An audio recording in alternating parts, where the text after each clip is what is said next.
Blaine Fowler, national championship quarterback at BYU and BYUtv football analyst, joining the show again. Blaine, welcome back to the show. Where are you right now? I am the Charlotte, North Carolina bureau this week. I like to bring the show around the country, and so I'm the one that goes on remote every week and brings it from wherever. And so I'm right across the street from Time Warner Arena, where the 2017 NBA All-Star game will take place. So, a man truly embracing the idea of BYU Sports Nation. Okay, Blaine, so we've been discussing Mitch Mathews again because the Biletnikoff Award watch list came out. He's one of the 48 on the list. What does Mitch Mathews have to do to prove in 2015 he is an elite college receiver? So when we talk about elite, are we talking about prove enough to get drafted? Is that what we're talking about here? That is the question, isn't it? What is elite? Because Spencer's for me, that's it. There's only been 4 wide receivers at BYU drafted in the last 30 years. So for me, that would be elite.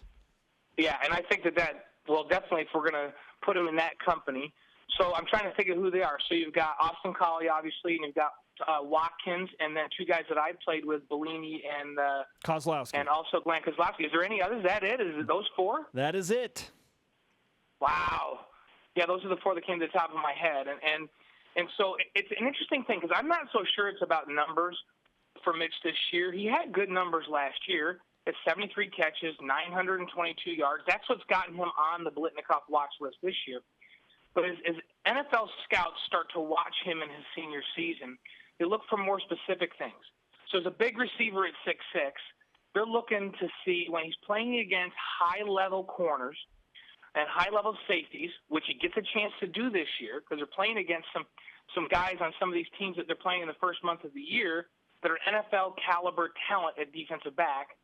Can he get off the ball? Can he get off of press coverage? Is he strong enough at 6'6" and 215 that in the NFL, like if you're playing the Seahawks and they're going to come up and get in your face and they're going to jam you at the line of scrimmage and try to mess with you in that first 5 yards, does he have the quickness to get away from defenders, and does he have the strength to keep them at arm's length and to be able to get open against high-level competition?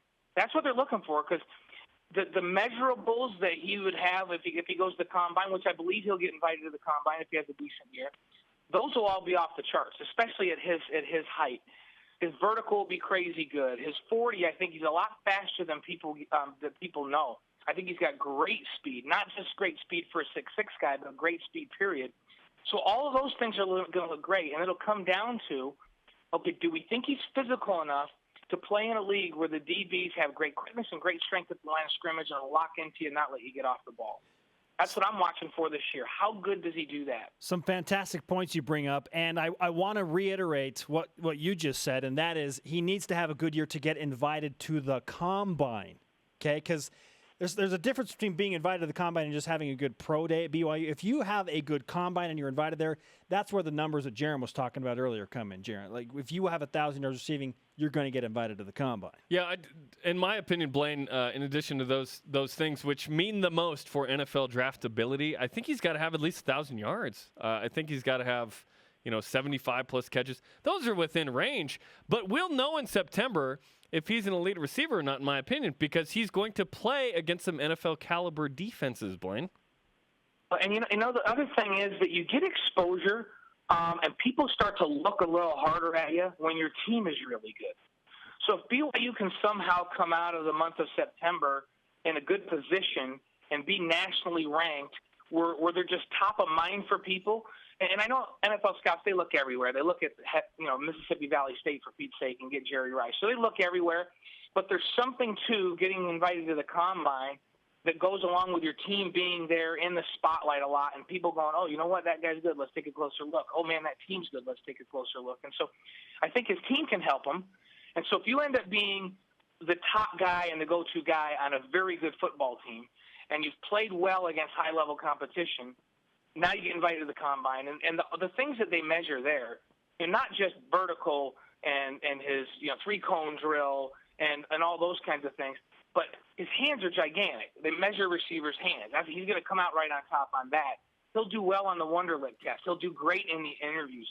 So he's a Combine dream. He'll do great at the Combine. So then I think it does come back to, I think the biggest question for him is, how is he in terms of strength and getting off the ball at a high level? And if he can do those things, I think he can project into the next level and play in the NFL. Blaine Fowler with us on BYU Sports Nation, our BYUtv football analyst and insider. Who's the most NFL-ready player on this BYU team, Blaine? I think Taysom Hill could play in the NFL tomorrow at like 3 different positions. So I don't know if he's ready to be an NFL quarterback yet, but I think he's the kind. We talk about Tim Tebow going into the league, and I think that Taysom has better mechanics throwing the football and all those than Tim Tebow did. He's a better athlete than Tim Tebow, in my opinion. But he's not going to win the Heisman or a national championship trophy. No, he's faster than Tim Tebow. So his skill set, just from a pure physical skill set, and I think of, you think about Ziggy Ansah getting drafted in the first round. That wasn't about what he produced at BYU in any way, shape, or form. They just looked at this freak and said, oh, my gosh, he projects. He has got this unbelievable upside. So I think Taysom Hill can play in the NFL, whether it's a quarterback or another position. He's one of the most ridiculous athletes that's ever been in the state of Utah. I don't know if he's NFL ready to play quarterback. We're going to see this year about his decision-making, how quick the ball's coming out, and does he make all those right decisions. There's a big mental game in the NFL for quarterbacks, and how accurate are his throws going to be. I think we're going to see an NFL-ready guy by the end of the year in Taysom Hill, and I think if he can stay healthy, he'll get drafted as a quarterback in the NFL. So the spotlight will be on him. He's the obvious choice. But I also think that a guy like Mitch Mathews has a chance to get some attention and be ready to play in the NFL as well. Where does Bronson Kafusi fit in that conversation to you? Bronson is kind of a mystery because they've been messing around with him position-wise the last couple of years. And I think we're just seeing him get his hand on the ground and rush off the end this year. And that's where I think he's projected in the NFL. How many, and I don't know the answer to this, so I'm asking you guys this. My guess is 0. How many 6'7" linebackers are there in the NFL? If there's one, I'd be surprised. And so they've been playing him out there at a position that is not, his physical dimensions don't fit the NFL game. There's a reason 6'7" guys don't play linebacker, because they typically don't have the hips to turn and run in coverage. Now, he's a really gifted athlete. I think that if he puts some pounds on, which he's been doing, and he gets his hand on the ground, it shows that he can rush off at the end, that he has potential to play. But this year, if they play him consistently, there is his chance to make a mark and for people to take a really close look at him, and that's where I think he fits. I don't think he fits as a linebacker in the NFL. I certainly think he has a talent to play defensive end in the NFL. We talked to Brady Papinga yesterday, and he compared Bronson's game, or what he wants Bronson's game to be like, to that of Julius Peppers, where he's kind of playing like 4 or 5 different positions on the line. He's rushing off the edge, standing up, whatever. The fact of the matter is he won't solely be a linebacker for BYU this year. Of the guys that are designated linebackers, which of them do you feel will have a breakout impact season? I mean, right to the top of my mind comes Sione Takitaki. And the reason he does, first of all, his combination of athleticism, speed, and size. Everybody thinks about Fred Warner, but Fred Warner's unbelievably athletic, but he still needs to get a little bit bigger. Takitaki's already 240. And he runs really well. He rushes the passer probably better than anybody on this BYU football team. You could argue that or Kafusi. If you put Kafusi down, I think that'd be a big battle. But last year, I don't think he had a clue of what he was doing, and that's not a negative thing. I think he was young. They threw him in there. He wasn't quite sure what he was supposed to do. But when they put him in situations where they just said, hey, go get that guy, he was unbelievable. He was almost unblockable. And so I think now with 11 games under his belt last year that he played in, and an ability to be in an off season and to learn, he comes into this season with that physical skill set, now understanding the game better and where he fits in the defense. I think that by the end of the year, we're going to go, wow, this is a big-time linebacker for BYU that can impact games. Tanner Mangum will be mentioned quite a bit this season. Hopefully Taysom Hill stays healthy, but as we've learned the last couple of years, the backup needs to be ready just in case, at any position for that matter, let alone quarterback. So if you had a sit-down conversation with Tanner Mangum right before fall camp, what's the first thing you're talking to Tanner Mangum about? Well, he has to prepare every single solitary practice like he's the guy. So that's the first thing. And so there's this really fine balance. You got to prepare every practice like you're the guy. Believe me, I know that. I had to do that for a lot of years, playing behind some really, really good guys. So and you don't know when you're going to get an opportunity to play, whether it's against Michigan for a national championship or against Colorado State or whoever it is, and whether it's for him against Nebraska or even against is it Wagner they're playing from Staten Island? I can't even remember. But so it doesn't matter what that game is or when it comes. You've got to prepare like you're the guy every single solitary week. You got to be disciplined in film work. You got to everything that you do. You got to try to get better as if you're going to start that game. But then the balance comes. You can't get frustrated when the games come and go and you're not the guy. And I had a really good visit with his parents. I think I ran into him in an airport.